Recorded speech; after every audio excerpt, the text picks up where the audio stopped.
I'm back. I'm alive. Isn't that crazy? I haven't live streamed in let me check. How long has it been since I've live streamed? It's been a hot minute. Which isn't entirely accurate. Because I have been streaming. Okay, so 5 months, you know. It's irrelevant. All right.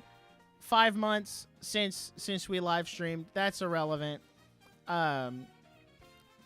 So I've just been really busy. You know, it is what it is. So we are so back, gamers. Listen, it's Demon Slayer night. All right. We're going to talk about Infinity Castle. This is kind of like taking the place of doing a video because I was so busy this week and I did not have time to make a video. So I'm like, you know what? It's whatever. It's fine. Don't worry about it. Don't worry about it. Oh, I pressed a button. Hopefully that didn't do anything. But yeah, we're talking about Demon Slayer tonight. Spoilers for Infinity Castle, by the way. This should be a given. So we're just chatting. I don't know. It won't be a super long stream because I'm really just here to like thought dump, answer some Q&A, and then I'm out. So that being said, what's up, Golden? Welcome back. It's been a hot minute. How you been? I feel like I haven't talked to you in a while because I haven't live streamed in a while. And you're not super active on Twitter anymore. So how have you been? Let me know in the chat.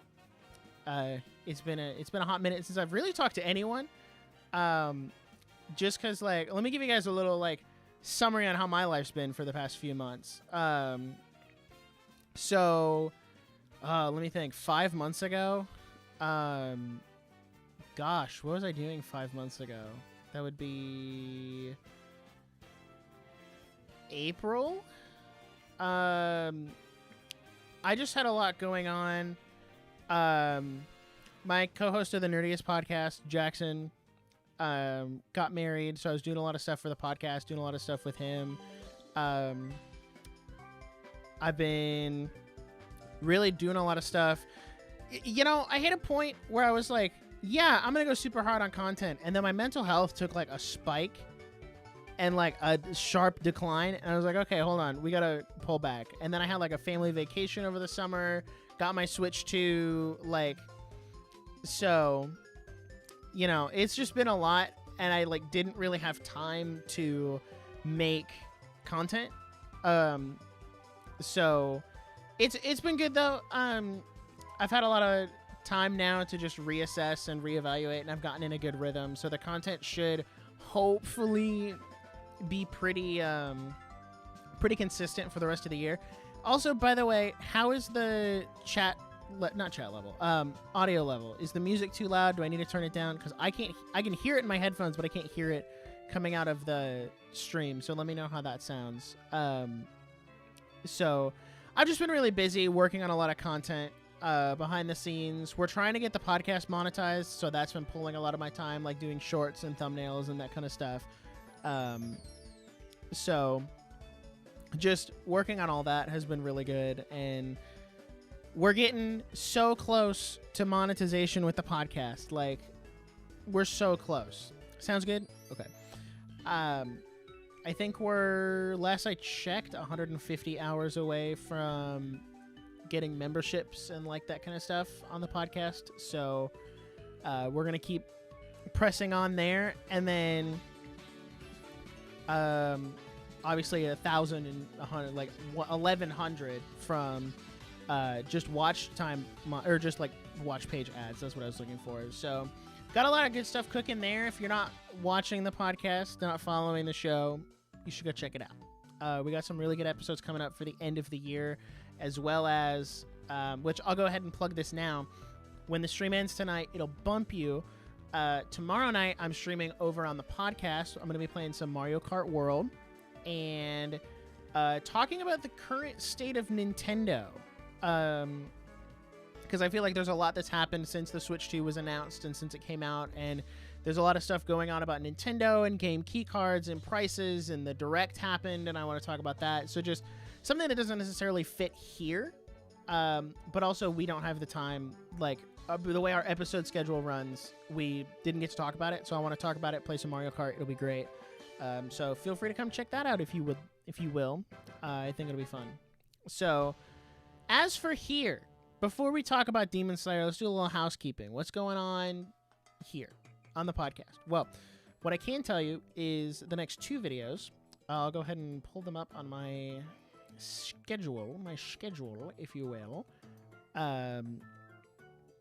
So the K-pop video just came out. That was 2 weeks ago. And thanks Golden for putting a link in the chat. That is good. That is based. Thank you.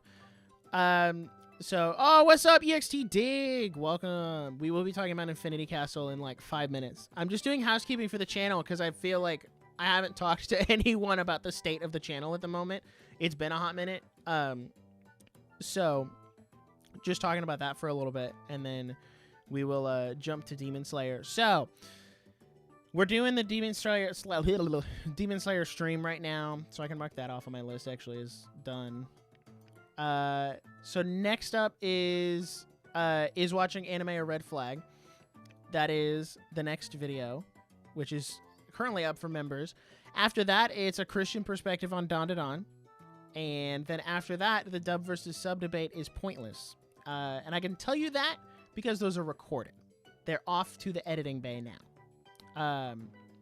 So as for what's coming after that, I was looking at my bi-weekly schedule, and I really only have space for 4 more videos on a bi-weekly schedule.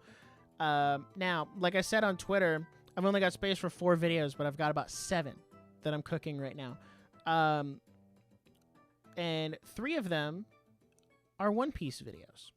So that is like joyous for some people, because almost every time I post a video, I get someone who's like, so where's the next One Piece video? And I'm like, well, it's funny you should mention that. And for One Piece, I was going to just do one big video on Water 7, Thriller Bark, and Summit War. And then as I'm getting deeper into Summit War, I'm like, this is going to be like an hour-and-a-half long video. Like, I do not want to put my editor through that. So the plan right now is to script all of these videos together, record them all together, edit them all together, and then like put them out like 2 weeks apart. Just kind of release them as I go. So I want to do that just so they're a little more consistent, and then you won't hear One Piece from me for like a while, because I'm going to go all the way to, you know, post time skip, like all the way to current, and then you'll probably hear from me again on the One Piece front. I'm about, I don't know, can I say I'm halfway through Summit War? I'm a little less than halfway. Let me see what episode I'm on of One Piece right now. What episode am I on? 458 is my next one, which means if I can pull up my calculator, I need to get to, I think 516 is the last one for pre-time skip. So I have, 58 episodes left. Wow, really? I just like checked that the other day and I was at 75. When did I watch almost 20 episodes? That's crazy. So yeah, I'm a little over halfway through Summit War. I think I could honestly finish it by this time next month. I think is a little, probably a generous thing. So, yo, Melly JK here too. Let's go. Welcome. So, yeah, I got some videos cooking up. One of them is one that people have highly requested that's not One Piece.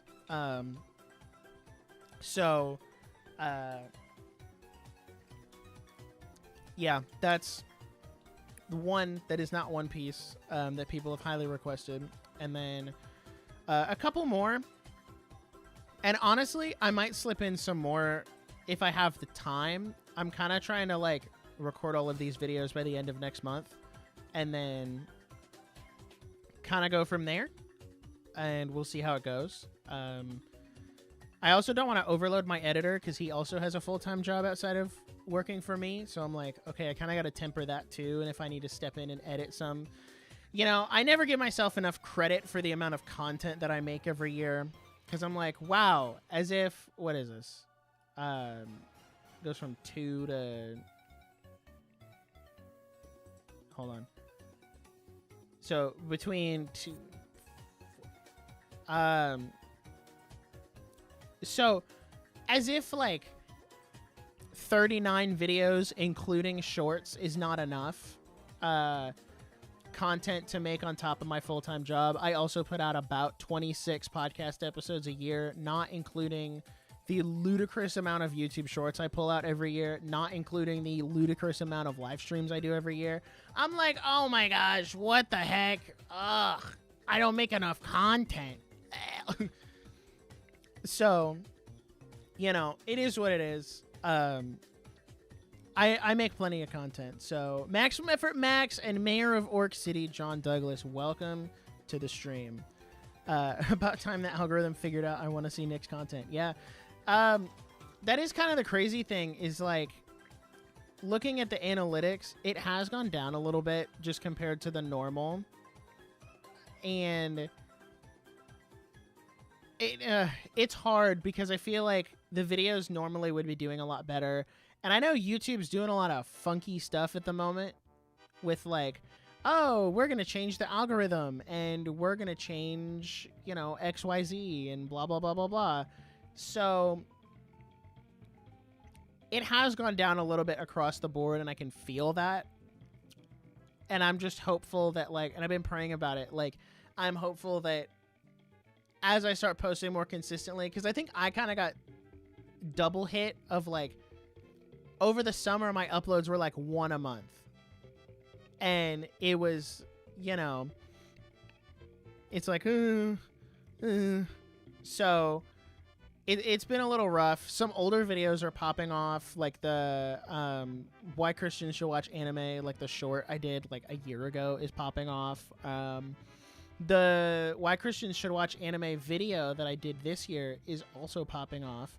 So that's been good. I've been kind of seeing success there. But then I also like experimented over the summer with like doing the Grok video, which was really random. And like, I'm super proud of that video and how it turned out. And I think it was an important video to have and an important video to like talk about with that topic.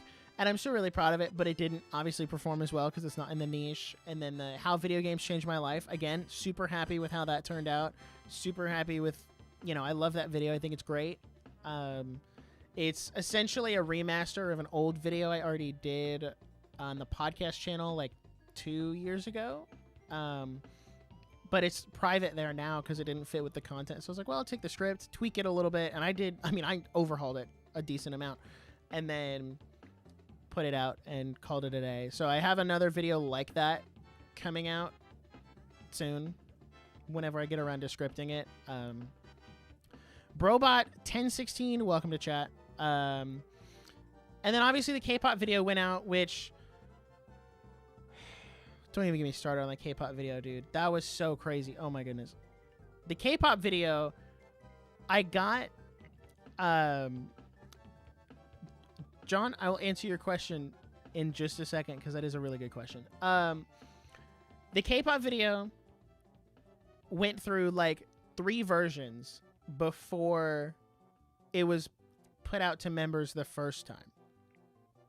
And in doing so, oh, I bumped my microphone. No copyright flags whatsoever. None. So I put it out to members and it was fine. And then 6 hours after the fact, Netflix just decided to claim every instance of B-roll in the video. And I was like, are you for real right now? Like, are we being so real? Like, what?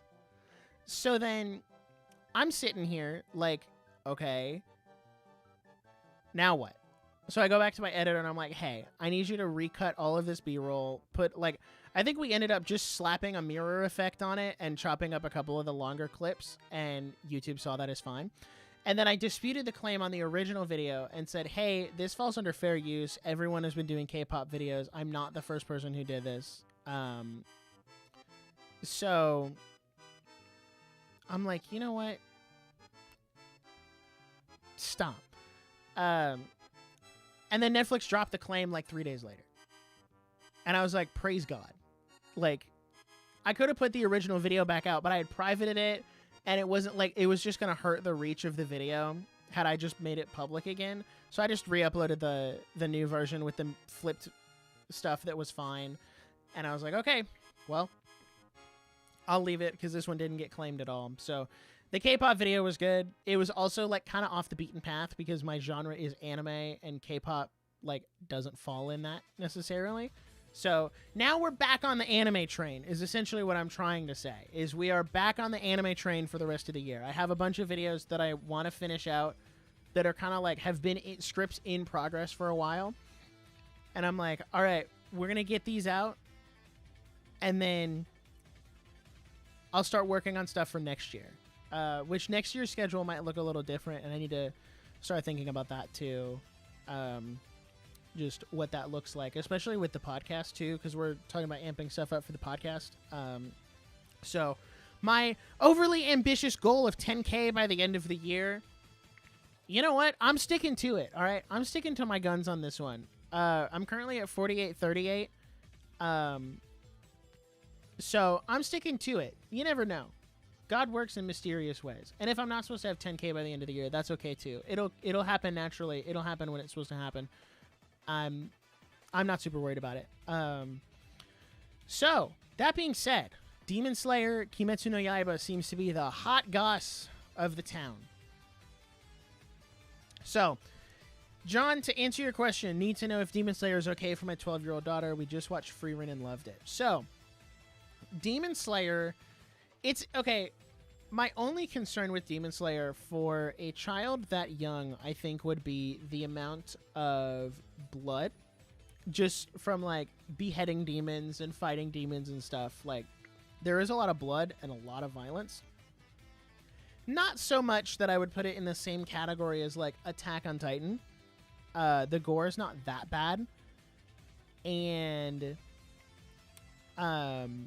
ooh, that's another good question from Brobot1016. I'll get to that in a second. So yeah, Demon Slayer, I think my sister watched it when she was 13. So it's not awful. I would just caution on the violence and the blood. I think is probably the two biggest concerns.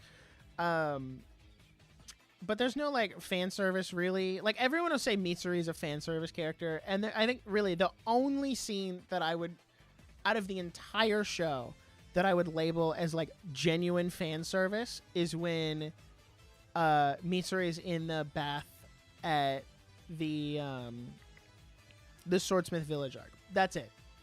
Which I'm not even gonna try to justify and say, well, it's not that bad, because it is fan servicey, right? Like that's why it's there. And I hate that that's the first impression you get of her character, because there's a lot of people who are like, well, Mitsuri's just a fan service character because that's how she started. I'm like, okay, whoa. That's a bit of an overgeneralization. So yeah, I think that's it. I'm trying to think, like Freerin has a level of violence, but I don't think it's as much as Demon Slayer. So, John, I take it you haven't seen Demon Slayer, and that's why you asked that question. I would encourage you maybe just watch like the first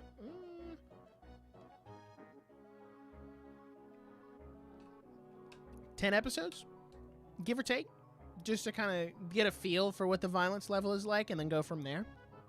But that's really the only thing I have. It's really the only thing I have on that in terms of like what to look out for with Demon Slayer. So, next question from what is it? Brobot? Yeah, I got it right the first time. I'm in a bit of predicament. I love anime, but my mom thinks it's a gateway to all corn. So my question is this: how do I change her mind, and what anime should I show her to prove her wrong? So, that is a really, really good question. So, to say anime is a gateway to corn, which, by the way, for those who don't know, that's like adult content. Like, can't say the actual word because YouTube will boo you. To say it's a gateway, I think, isn't entirely incorrect. And this kind of goes to a little bit of what I talked about in the anime red flag video, where it kind of just depends on the type of anime you watch. Because yes, it's a gateway, because let's be real, anime has fan service. Pretty much every show has fan service.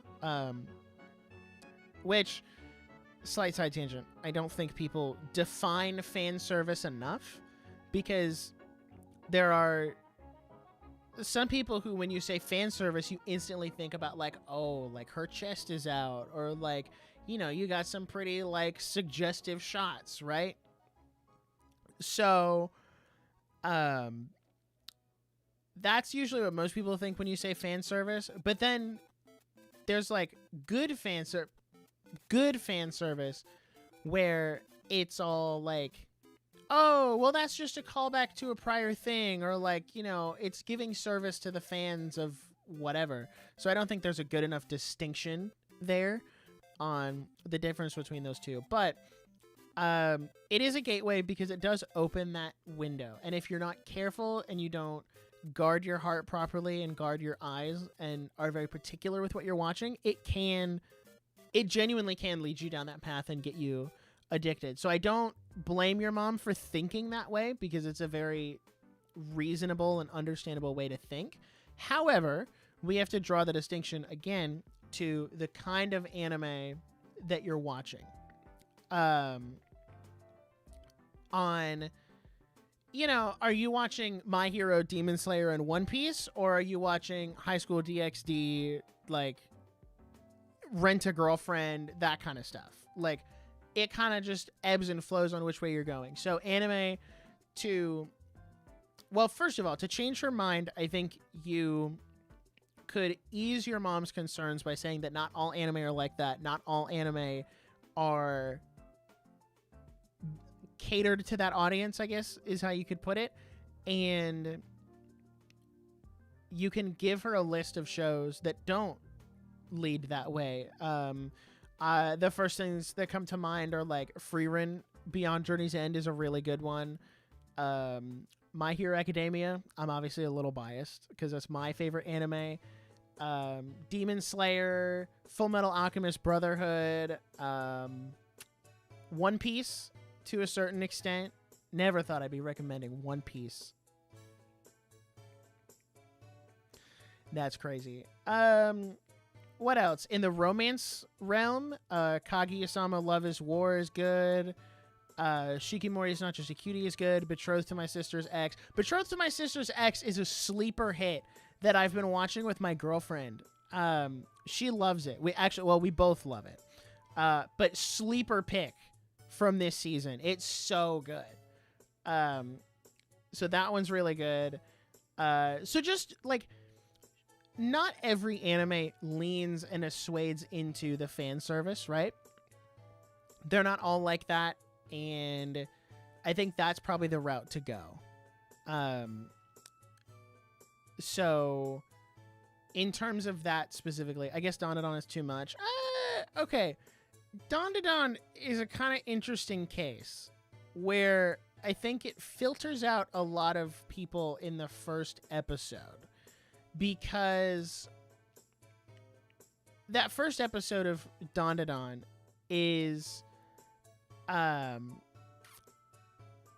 first episode of Dandadan does kind of like freak people out because of how it ends with like Momo being on the, you know, alien probing table, and everyone's like, well, why would you do that to a minor? And it's like, well, I'm not the one who wrote it. Like, I'm not the one who wrote it. But also, it's really easy to take scenes like that out of context and slander the show, because that's not what Dandadan is. Like, that's not what Dandadan is. That's also not the context of like if you put that scene back in the proper context. And I've said this in the first Dandadan video I did and the second one. That scene with Momo, that and in the second season, because it starts off that way in the second season too, that's not Dandadan. And put in the proper context is they're not trying to say, hey, we want you to oogle and, eye and fantasize over Momo because she's so hot, blah, blah, blah. That's not what they're doing. It's Momo's been put in this bad situation by, like, genuinely evil people, right? Like, these aliens are not sympathetic, little dudes who are just like, oh, we want to, learn about Earth culture. No, they're, like, kind of freaks and evil. And the same goes for the guys in the bathhouse. Like, those are creepy old men. These are not, we're not trying to be sympathetic with these people.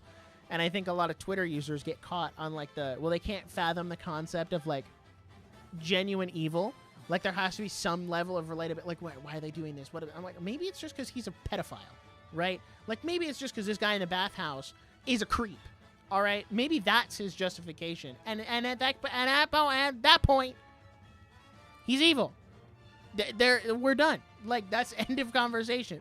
So, yeah, Don Don's an interesting case. I always have to be careful who I recommend it to.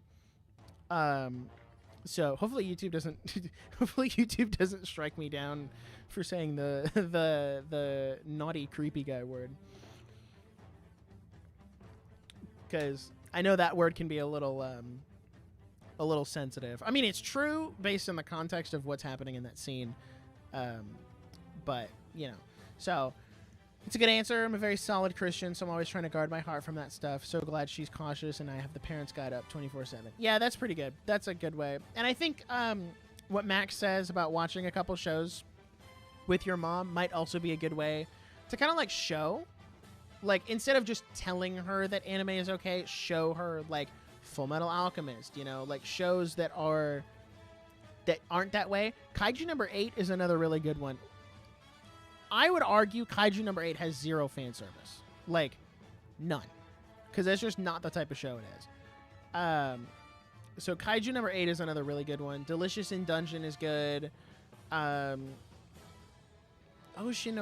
to a certain extent. I'm trying to think about, like, on your base level. So I'm trying to think. Base level. Spy Family, true. Thank you, Golden. I appreciate you saying that. Spy Family was good. So yeah, there's a lot of anime you can watch out there that are good. And I'll tell you, the next video I'm working on is recommendations. I actually have a video currently about anime I would recommend to Christians. And then I'm working on another one that has more recommendations, because the first one I think I did 10. And something I'm trying to work on distinguishing in this video is there's a difference between saying it's a Christian anime and an anime that has Christian themes.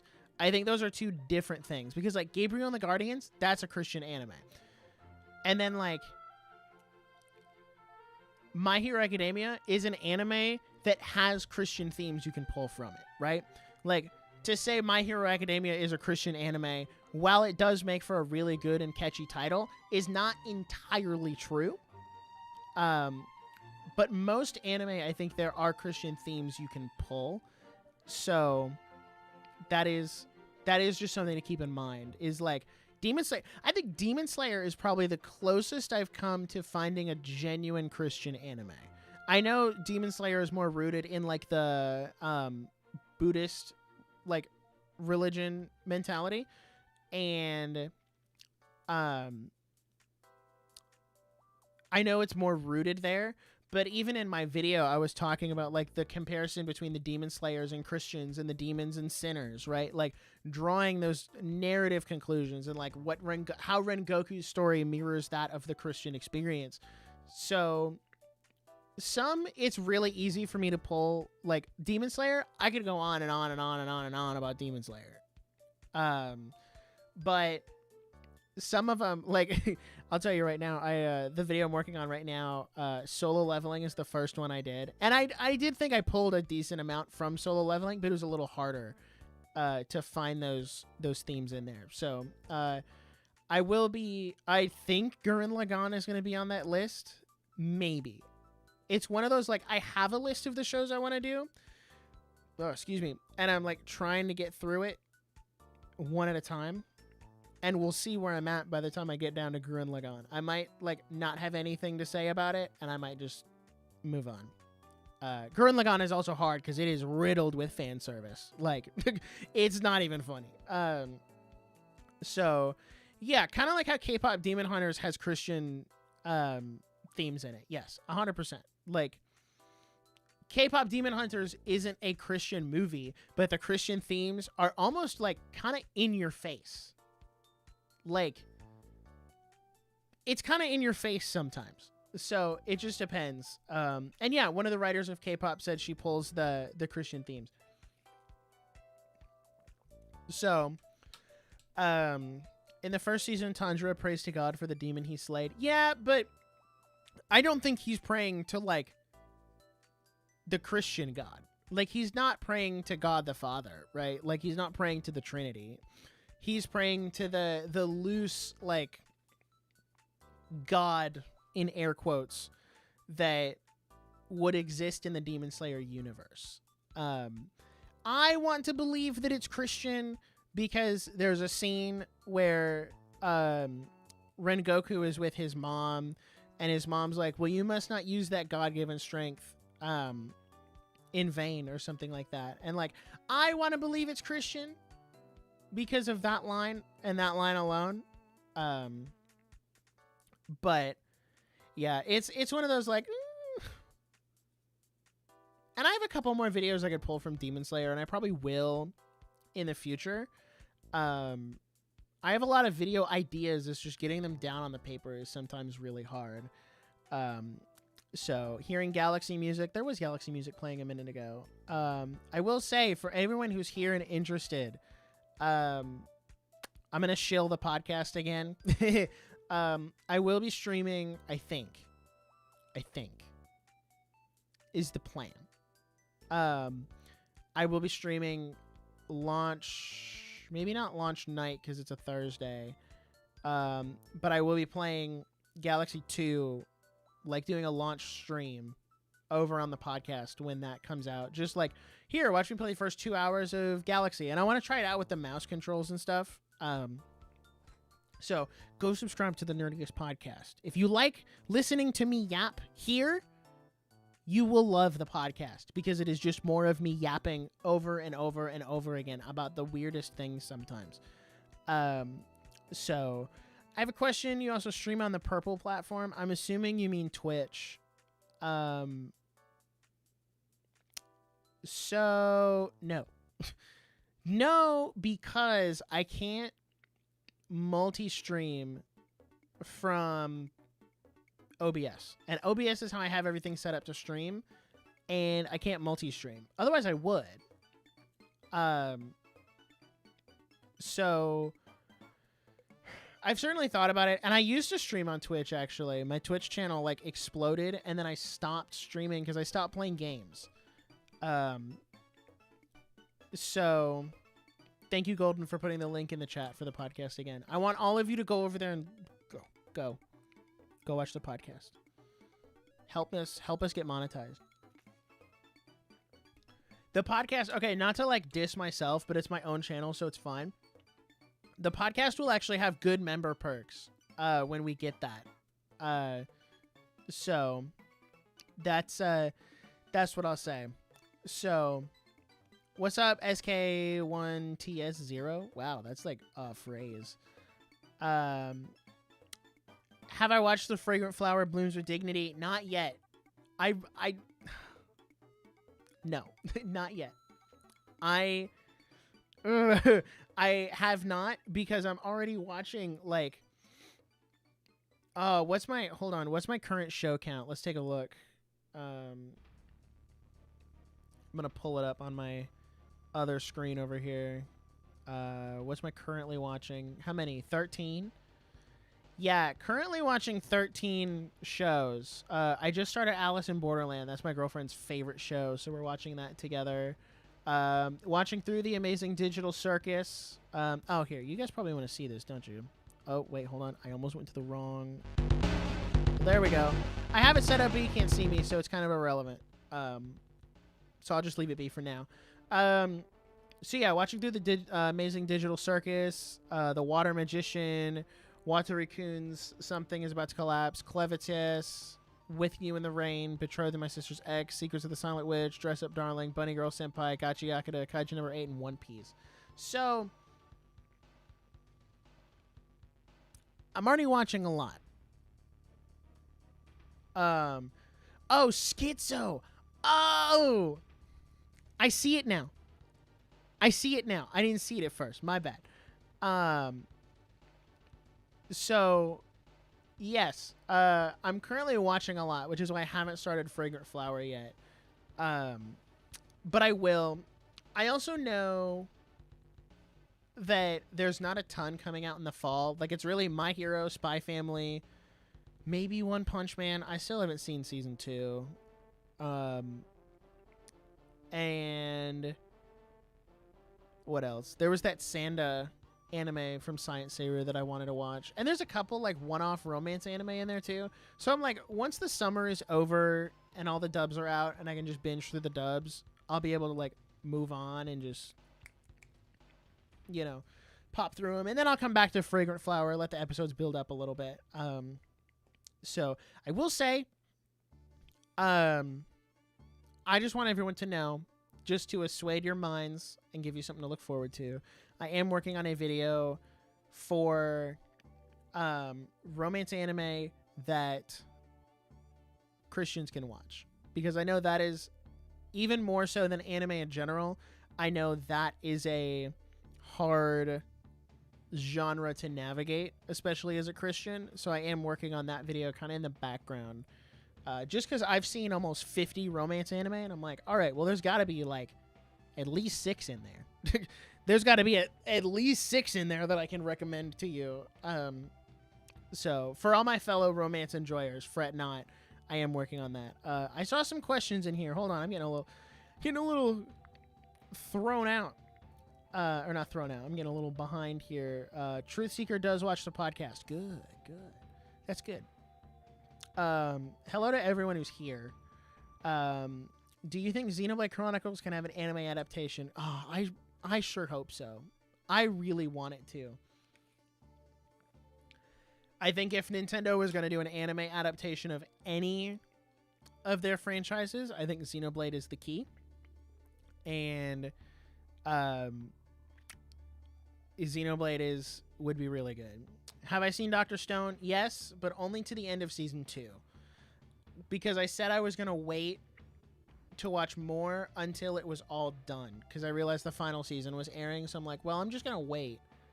And I'll watch some other stuff, you know, catch up on One Piece. I think I'm going to take a big break from One Piece once I finish Summit War.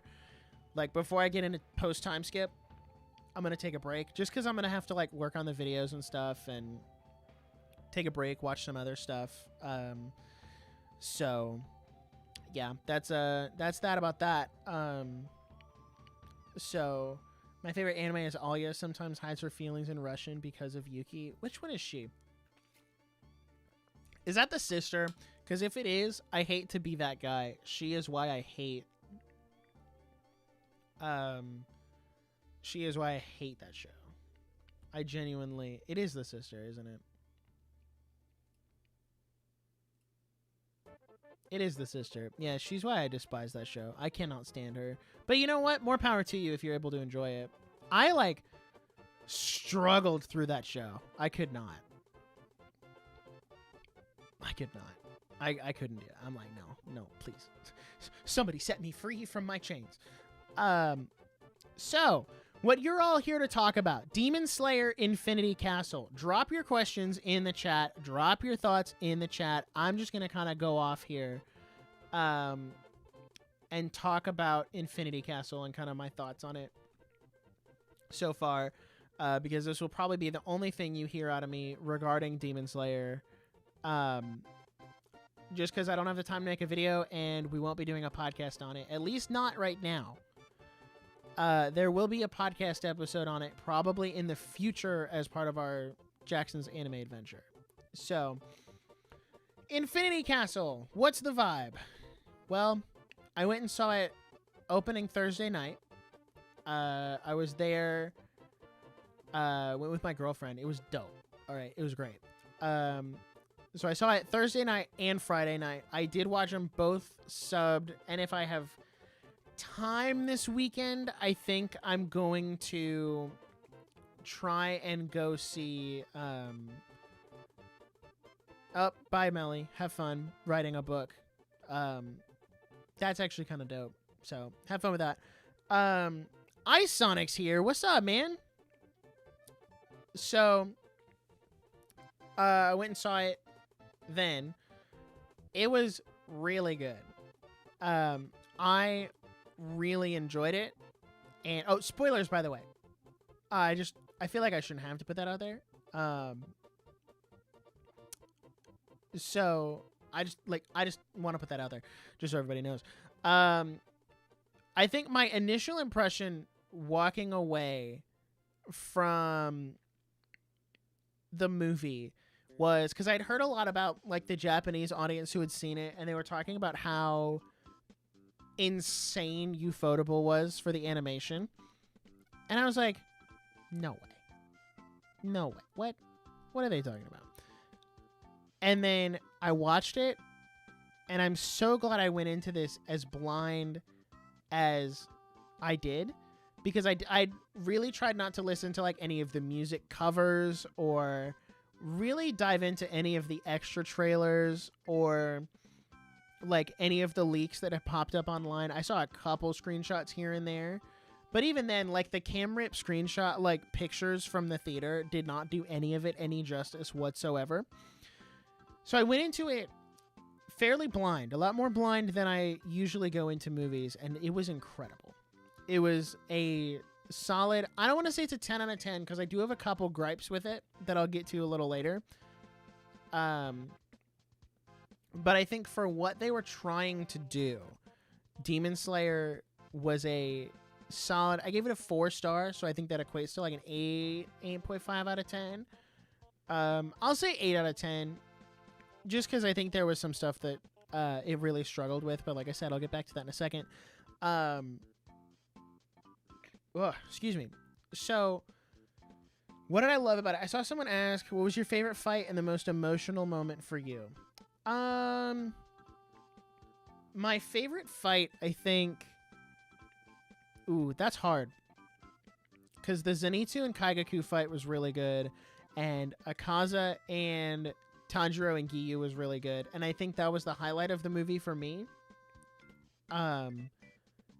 Just because, one, I'd really been looking forward to the rematch between Tanjiro and Akaza. Even when I was reading the manga, I was really looking forward to that.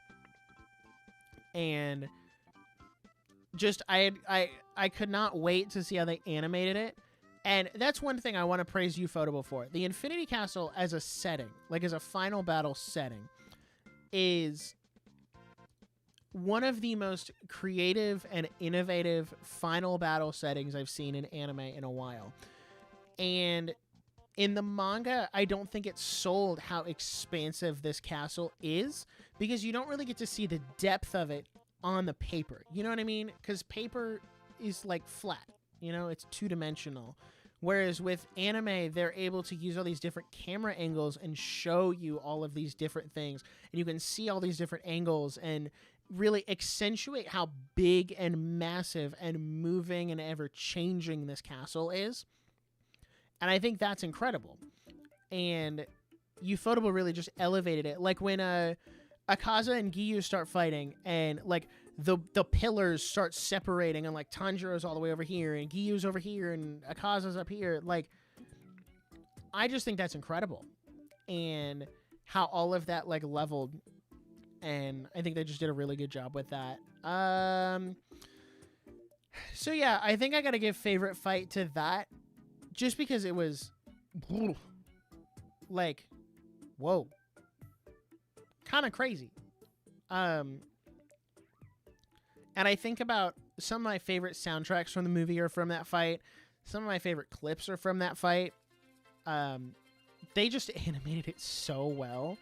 More so than I leaned over to my girlfriend in the theater and I was like, one, seeing the level of animation Akaza is at now compared to Mugen Train is a night and day difference. And two, this movie really made me like Giyu a lot more, because I feel like we didn't get to see Giyu do a ton. You know what I mean? Like, we saw him at the very beginning, and we saw him come in and fight Rui for a little bit, and then he kind of just disappears. And that is like my one criticism with Demon Slayer, is I think the Hashira don't get a ton to do until Infinity Castle, with the exception of Rengoku, Tengen, Mitsuri, and Muichiro, because they're the ones who get arcs, you know, that they get to do stuff. Everyone else, like Gyome, Sanemi, Shinobu, even kind of to like a lesser extent, Giyu, you know, like, we really don't get to see them do much. Obanai, right? That was my big praise with like Hashira training, is we actually got to see we actually got to see Sanemi and Obanai do stuff and like actually fight before Infinity Castle, and I thought that was so good, because it was something the manga left out, is you don't get to see the Hashira, thank you, do a ton until Infinity Castle, even when they're gassed up as like, oh, the Hashira are super strong and they're like the pillars of the Demon Slayer Corps, and you know, they're the end all be all of the Demon Slayers, but then like we don't really get to see them do a ton, at least not all of them. And that is the one thing like I would praise My Hero for, is you do kind of get to see the pro heroes do stuff outside of the students, right? And I know the main focus is like Tanjiro, Zenitsu, Inosuke, Nezuko, like I know they're the main focus, but it would have been nice to see them do a little more, even if there was just a little section where we get to see the Hashira go out on like little mini missions and stuff. So that is one thing I will say about Infinity Castle, is we got to see Giyu do a lot of stuff, and I appreciated that, because you kind of underestimate water breathing. Like, because Tanjiro uses it in the beginning, and then he just switches to, like, sun breathing, right? So, it was, and to Heat Blazer's point, it was the first time we see Giyu struggle, and, like, he was genuinely struggling. And I think it also helps because he has such a good dynamic with Tanjiro. So, that also adds to it, you know? So, that fight was so good. And it's, like, broken up into so many different pieces. Excuse me. So many different chunks, too. And, because you have, like, the start where it's Akaza and Giyu, and then there's a little bit where it's Akaza, Giyu, and Tanjiro, and then there's a little bit where, like, it's Akaza and Giyu again, and then it's Akaza and Tanjiro, and then it's Akaza and Giyu again, and, like, they keep alternating and going back and forth, and I thought that was so cool, and I really dig that, and I really appreciated that. So, who would win in a fight, Deku or Tanjiro?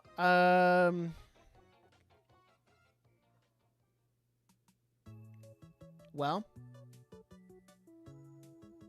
that's a good question.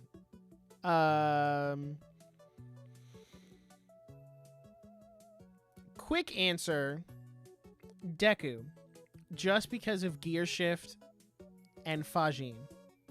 I don't think Tanjiro could overlap that speed that you could get from those two things. So that's just me. Also, Tyson Guevara, I see you. Welcome. So, and yes, to Golden's point, the Hashira training arc set up how powerful and important the Hashiras really are. Yes, and the Hashira training arc also kind of got you a little more invested in the Demon Slayer Corps members, which will come up later, even though it does a little bit in this movie where they're like, well, you know, we'll fight the demons so the Hashira can go find Muzan in the upper moons. So I think the Hashira training arc really helps with that. Was there a lot of clapping in your theater? I think Friday night, yes, because Thursday night we went to like a local theater that was a little smaller. There were still people there and there was still clapping, but it wasn't as much.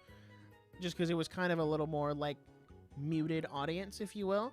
And then the Friday night we went to like a theater chain, you know, because we went and saw it in IMAX. And there was a lot more clapping and cheering and stuff there, which I was fine with because I had already seen it. So like the noise didn't bother me because I'd already seen the movie. So, man, you can tell I haven't live streamed in a while. My throat's already like not closing up, but I'm already like hoarse. And I haven't even been talking a lot today. So let me think. Oh, that's going to bother me if that sticks out. No, thank you. So yeah, Giyu, Akaza, and Tanjiro was my go-to. That was my fave. Most emotional moment, I think, probably. All right, Brobot, have fun on your run, literally and figuratively. Thanks for sticking around. I'm glad you love the content. I think emotionally, probably all of Akaza's backstory. I think all his stuff as Hokage is really good. And it's the one time, like, I've actually made a 180 on the villains. Like, with Daki and Gyutaro, I was like, you know, I kind of feel bad for you. But at the same time, like, you killed all these people, so it's whatever. And then you go through this really intense backstory with Hokage. And someone pointed this out on Instagram, actually. He did not willingly become an Upper Moon. Like, he did not willingly become Akaza. Tanjiro kind of, or not Tanjiro, Muzan kind of just made him one and wiped his memories. So he had no idea what was going on, no idea what his past was. And I'm not saying that absolves him of, like, judgment and guilt, right? Because at the end of the day, he did still do all of that, regardless of whether or not he remembers. But it wasn't a willing choice in the same way, you know, Rui chose to become a demon. Daki and Gyutaro chose to become demons, right? Like, Hantengu chose to become a demon. Whereas Akaza, it was kind of just thrust on him and, like, forced on him. And he just kind of had to go with it because he didn't remember anything. So, and I don't think Hokage was a bad guy. I think he was just, you know, obviously he was, like, kind of a punk, right? Like, he was kind of a punk, but he was doing it for, like, an understandable reason. And then there is some stuff they left out from his backstory, actually. So I'd encourage everyone to go read the manga, because there is some stuff with his backstory, especially with the girl. What's her name? Kyoki? Kyoka? Nope. That's from My Hero. What is her name? Is it Kyoki? That doesn't feel right. Koyuki? What? Let me look up. Kaza. Wait. Oh, there it is. Koyuki. I was right. Koyuki. I was correct. So there was that aspect of it too, and I think they were really good together. Another thing I saw on Instagram is, like, the relationship, the romantic relationships in Demon Slayer are handled a lot differently than normal relationships, or even, like, normal romance in other shonen series, because they're so pure and kind of, like, wholesome in a way, and, like, how all of these couples are able to bring out the best in each other. And I just think that's really neat. And romance is one of those, like, obviously it's not the main thing because Demon Slayer is a, you know, battle shonen, but it is one of those, like, underlying things that is still there and kind of goes under the radar, underappreciated, of, like, even how much of a role it plays. Maybe I'll do a video on that at some point, you know, if I, you know, when I inevitably find infinite time, you know what I'm saying? So, yeah, also true. Akaza never kills women because of his wife. Yeah. Even if you look when he goes in to, like, bust up the dojo, there's that woman who answers the door. He doesn't touch her at all. He does not lay a finger on her. But then that other guy's, like, right behind her, snaps his neck, like, instantaneously with one hand, right? And I think the parallel between, like, Akaza does not kill women at all, but Doma only exclusively eats women. Like, Muzan had his bases covered. He was like, I'll make sure you guys eat all of them. Just, you don't have to, like, he was like, you guys don't have to eat both genders. You can just, like, only eat one or the other. As long as, like, I'll just make sure my bases are covered. And then I think Kokushibo just kills people, just for fun. So, he's got it all covered in the top 3. You know what I'm saying? So, yeah. His backstory was really good. I got a little emotional, especially at the end when she, like, puts her hands out and she's like, welcome home, my darling. I'm like, dang, bro, you got me teared up in the theater. So, yeah, that was a little sad. Also, when Zenitsu's Gramps was like, you are my pride and joy, like, it was peak. What can I say? Everything with Zenitsu was peak, by the way. Excuse me. That was incredible, the way they animated that. Holy cannoli. I've been listening to that soundtrack, like, on loop for not months. The movie's been out for a week. I've been listening to it all week. It's genuinely so good. Can we talk about the soundtrack from this movie? Genuinely fire. All right, genuinely peak. Okay, they popped off with the music in this movie. It was so good. And like, I will never forget sitting in the theater and listening to the Giyu when he gets his mark. The way, like, the trombone or whatever instrument that is hits. It's good. Because then when I went and saw it in IMAX, like, the whole theater starts shaking and you're like, oh, ah, it's crazy. So, yeah, that is, I think the music goes a little underrated. And I really hope they release the official soundtrack, which, by the way, the Demon Slayer soundtracks are officially on Spotify now. Whether or not they've actually been there the whole time is a different story, because it says they're like 2022, 2025, 2024, whatever. So I do hope that they eventually drop the Infinity Castle soundtrack, because it's so good. Oh my gosh. What else can I say? The Shinobu fight was really well done. I ended up enjoying it, like, a lot more than I thought I would. Because, like, I enjoyed it in the manga, and I was a little interested to see how that one went, because I think the Shinobu and Doma fight is the weakest of the 3, like, core fights of this movie, mainly because it's the only one in this movie that goes unresolved, right? Zenitsu and Kaigaku's fight ends. Yes, Zenitsu's not necessarily resolved because he is, like, dying, right? Like, he's got the thunder, like, marks on him. And then, you know, Tanjiro and Akaza, yes, they kill Akaza, but now, like, Tanjiro and Giyu are, boom, down for the count. Like, so, whereas the Shinobu and Doma fight did not have that same level of connection, or not connection, did not have the same level of conclusion, because there is a second half to it, right? Because Kanao shows up, and now she gets to watch Shinobu get yoinked by Doma. So now there's, like, going to be a second half to that fight. So, and on the board still, we have Doma and Kokushibo and Nakime and Muzan. So we really only took down one upper moon. And Kaigaku, he's kind of there. But, you know, like Zenitsu said, he kind of settled for being a lower moon and, you know, settled for mediocrity or whatever he said. Which, Zenitsu, like I said, goes crazy. So, I ended up liking the Shinobu fight a lot more than I thought.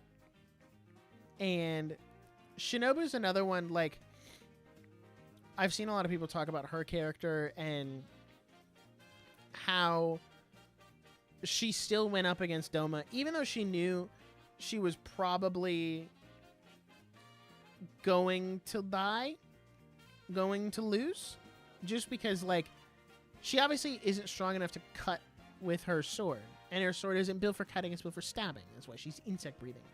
I also love the way Ufotable has taken to illustrate and show us these different breathing techniques and how the styles play out.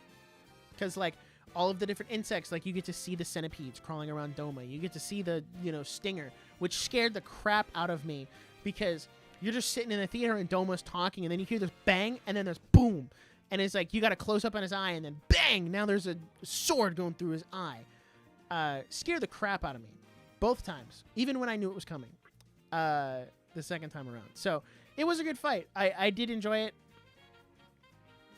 I think I'll be more interested to see the latter half of this fight. Which, I don't know. Do we want to talk about power scaling in Demon Slayer? I'm not saying, well, no, I can't say that. That's a spoiler for the next movie. I have to remember that as a manga reader, I'm thinking ahead. So power scaling in Demon Slayer is a little crazy sometimes, but you know what? I'll give him a pass. I'll let it slide. So, yeah, I'm interested to see where it goes from here and how they animate the rest of that fight, because I imagine that will take up a majority of the night. Like, I'm really trying to think about how they're going to do this next movie based on what I know as a manga reader. So I guess we'll just have to watch and see. I guess we'll just have to be prepared to watch. So, drop some more stuff in the chat if you guys want me to talk about it. I feel like, in terms of talking about it, I mean, it's a gorgeous movie. And I would love I can't wait until this movie comes out on digital so I can see people do, like, comparisons of what's canon from the manga and what was added. Because it was a 2.5 hour long movie. Like, it's kind of insane. So, yeah, but I'll get into my couple cons here that keep it from being a perfect movie. There's two that really bothered me, and they're kind of the same thing, and they get to the same destination, but they're kind of different. And I think the pacing of this movie was whack. Out the wazoo. I think the pacing, genuinely kind of horrendous. Like, that was not my favorite part of the movie in any way, shape, or form. And the second is the editing was really weird because there was a lot of time spent on cutting to black when it didn't need to. Like, I remember so vividly, I think the one that hurt me the most was at the very beginning of the movie when Giyu and Tanjiro are falling and he, like, catches him and throws him on the thing and, he falls and gets caught or whatever. And then there's, like, a random cut to black so that we can transition from black, like, slide out on the other side. And I'm like, you could have done that a little better. Like, that could have been a better transition. And there were some points where it's like, cut to black, and then, bam, we're going to fade up from black. And I'm like, is it really the best we could have done there? So, there were some editing choices that I'm like, But I think the reason they did that, and this is my other problem, is when you watch this movie, you can feel that it was edited in a way, and it was made in a way that it could be chopped up into episodes. And I think that's problematic. Like, I think that hurts the movie on a rewatch specifically. The first time, not so much. But I do feel like the second time around, it genuinely does kind of hurt the movie. Because, like, watching it a second time, I was like, wow, this is good. Can I just skip to the fights? Like, can we just do the fights? So I think that, and listen, this hasn't been confirmed, but if I had to, stick my neck out there and take a guess, they will treat Infinity Castle the same way they treated Mugen Train. Meaning that Mugen Train, the movie, got uploaded to Crunchyroll, and then right before Entertainment District came out, they split Mugen Train up into 7 episodes and then released it as its own season. Like, season 2, the arc, right? The Mugen Train arc. And the reason they did that, it's a really good reason why they did that. Because sometimes when you adapt, and this is my problem with Bunny Girl Senpai, at least for the longest time, it's been rectified now, is Bunny Girl Senpai, you go from season 1 to 3 movies to back to season 2. And there's a lot of, prior to season 2 coming out, there was no way to watch those movies officially unless you saw them in the theater when they came out. And it's all canon content. Like, it's all, like, you can't just jump from the end of season 1 to the beginning of season 2 because there's, like, content in there that has been missed. So what they did with Demon Slayer is they said, okay, we're doing season 1, we're going to do Mugen Train, and then as a movie, and then we're going to do Entertainment District. But we're going to go back and do, Mugen Train as a episode cluster. So that when companies like Netflix, Crunchyroll, Hulu, all these other like streaming services pick it up, they might not necessarily have the streaming distribution for the movie, but they will get streaming distribution for the Mugen Train arc as a season. So that way, when you're binge watching Demon Slayer later, it's all there. And then with, Mugen Train, they added in that, entirely original episode about Rengoku figuring out how he got on the train. So I think they could do something very similar for Infinity Castle, where next year at some point, and maybe they'll do this because I think they have their usual like December the World Tour red carpet or whatever, where they kind of promote what's going on with Demon Slayer for the next year. I wouldn't be shocked if they said next movie is coming like late 2027. And then in the interim, in 2026, we're going to cut up and give you Infinity Castle as episodes. Because that's what? 2.5 hours is the equivalent of 180 minutes, I believe. Somebody correct me if I'm wrong. I might be wrong. Yes, it's 180. And then let's do 180 divided by... We'll say Demon Slayer episodes are 24 minutes on average. It's about 7.5 episodes for a 2.5 hour movie. So depending on how they want to cut it, they could, that doesn't feel right. 2 hours is 160 and then, or 120, my bad. It'd be 150. So it'd be a little less than 7 episodes, but like, or maybe it's on par with 7 episodes. So it'd be a little closer to what they did with Mugen Train. And they could, who knows, they could add in an extra episode that's like, here's the rest of Akaza's backstory that we had to cut from the movie, right? Like stuff that got cut from the movie, but then could be put in the anime episodes. And I think that's fine, right? Like, I'm not saying I don't want to see Infinity Castle in the theater, right? Because I do. It was an incredible experience. It's the closest I've gotten to that Avengers Endgame, Avengers Infinity War level like feeling in the theater, at least with the people who were there. And I want them to keep doing it. Like, obviously they're going to keep doing it because they've announced it as a movie trilogy. I'm just saying, make it a little less obvious that you're going to cut this up into episodes, right? Because I think what you'll end up doing is like, they might even rearrange it too, so it's all the Shinobu stuff is front loaded as like 2 or 3 episodes. All the Zenitsu stuff is like 1 or 2 episodes in the middle, and then the Akaza, Giyu, and Tanjiro fight is the rest of it, like all together. You know what I mean? Like, so I could see them doing that. You can feel it when you watch it, that it is very clearly cut that way, so that they can cut it up. Because that was like my big gripe when they did that with Mugen Train, when they cut it up into episodes, is like, this doesn't feel natural, because Mugen Train was made to be a movie first, not a movie compilation of episodes we've already done. You know what I mean? So, and I think maybe if they look at it as a movie compilations of episodes already done, it helps their production schedule and it helps their, timeline and the quality. Like, maybe that's how they have to do it to make it consistent and make it hold up, is it's one of those like, you could, but that was one of the things I criticized the Mugen Train seasonal episode adaptation was I didn't like the way they cut that. And I was like, you could have done better. Like, you could have reformatted that a little bit and really, like,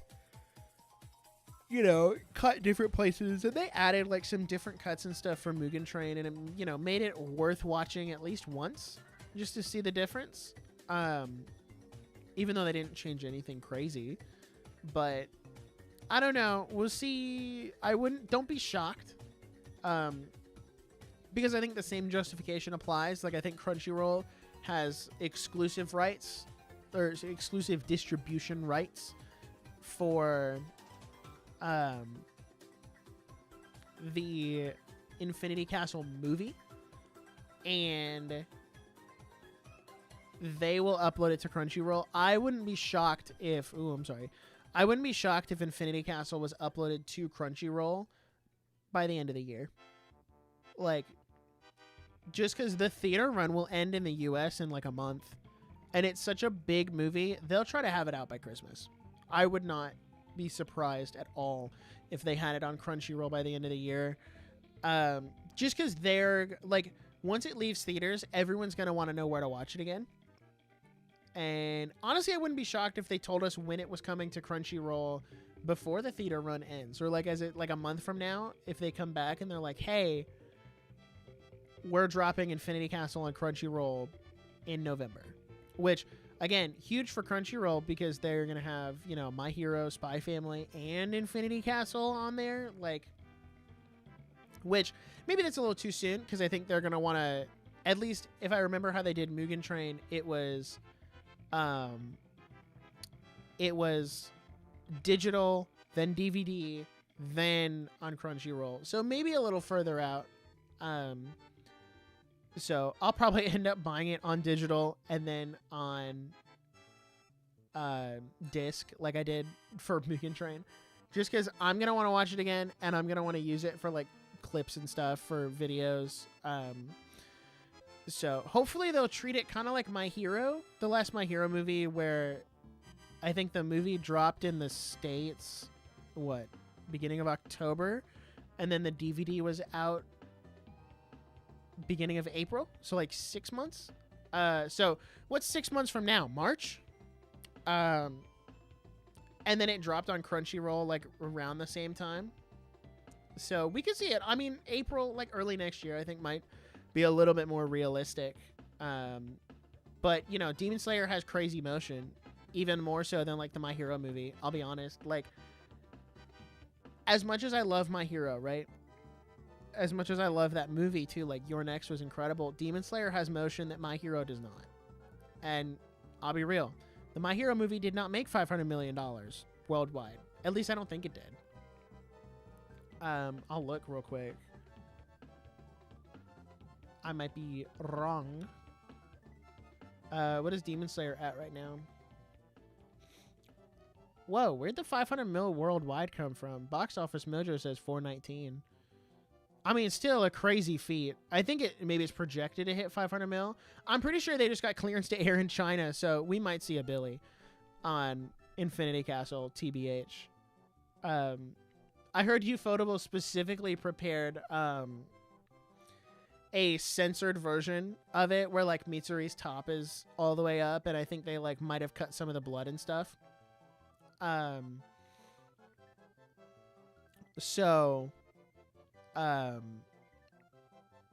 It definitely has motion, and I think it'll do great when it gets released in China. I think they're releasing it next month. I think October was the date for China, and there was another country too, India. I think might have been the other one. So for reference, let's take a look here. Demon Slayer, I'm looking at it right here. It opened in the U.S. in 3,300 theaters to a $70 million box office opening, which is crazy, by the way. That outperformed every other movie in the theater. So yes, Tyson, anime movies are taking over 100%. So let me look up My Hero Academia. You're next. So the domestic opening for My Hero, Your Next, was 3 million. It does not say how many theaters it opened in, unfortunately. The worldwide gross for this movie was 32 million. That's it. So if we assume that the budget is the same for this movie as it was Demon Slayer, so around 20 mil, I mean, they made a pretty good profit back on that. What about Heroes Rising? I mean, Heroes Rising was open to 5 million. Worldwide was 29. Like, World Heroes Mission, worldwide was 46 million. Domestic opening was 6 million. Like, so when I say Demon Slayer has motion that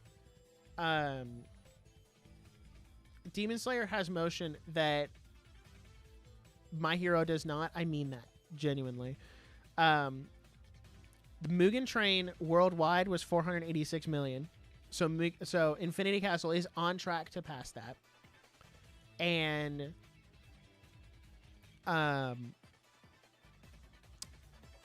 its domestic opening in the States got 21 million. Is that domestic opening? Oh, that's all. Hold on. Original release. What was the re-release this year? Brought in 383 million. What? It brought in an additional 17 million on the re-release?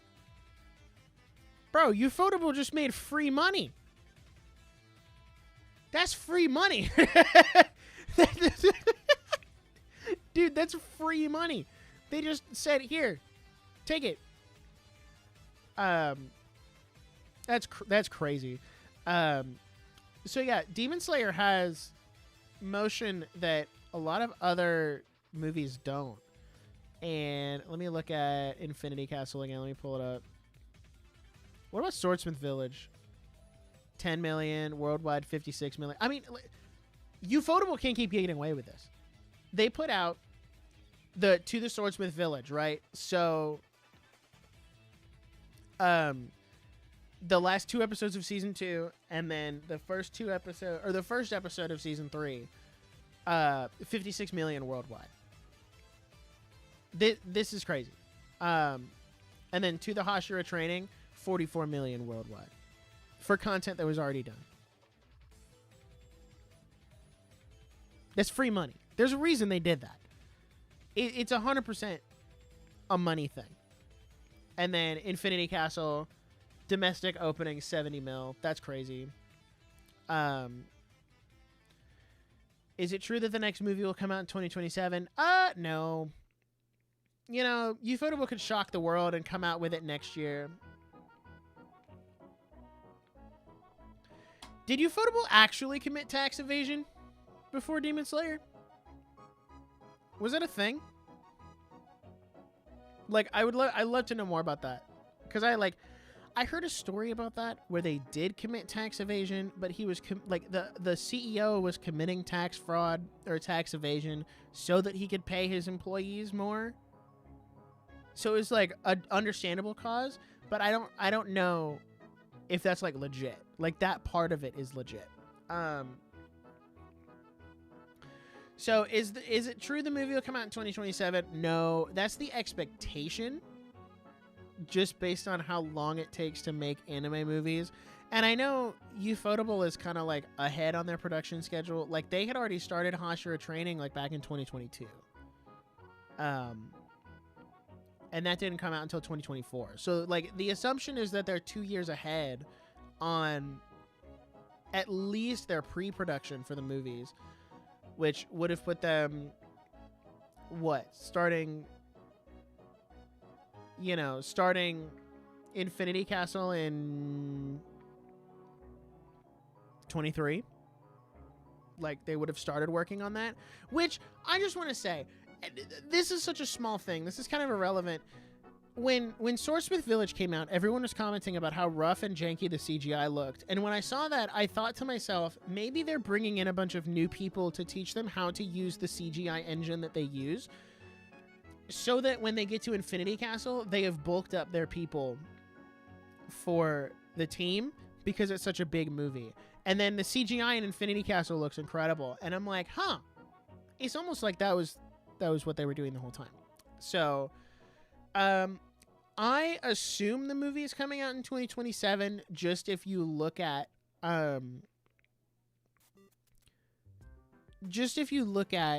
how they release, because they've already, Ufotable's done a trilogy of anime movies in the Fate series, and I looked this up for a video last year when they announced the movie trilogy. The Fate movies came out about roughly a year and a half apart. So, and that was all Japanese dates. That was not US dates. I did not factor that in. I just went strictly based off Japanese dates, because that's obviously their main audience that they're looking for. So they released the first one in like, well, I don't know. Let me just look it up. Ufotable Fate movies. I spelled movies wrong, but that's irrelevant. Okay, so anime films. Here we go. Oh, they have Witch on the Holy Night for Fate. Oh, they're gonna do Demon Slayer first, though, I'd imagine.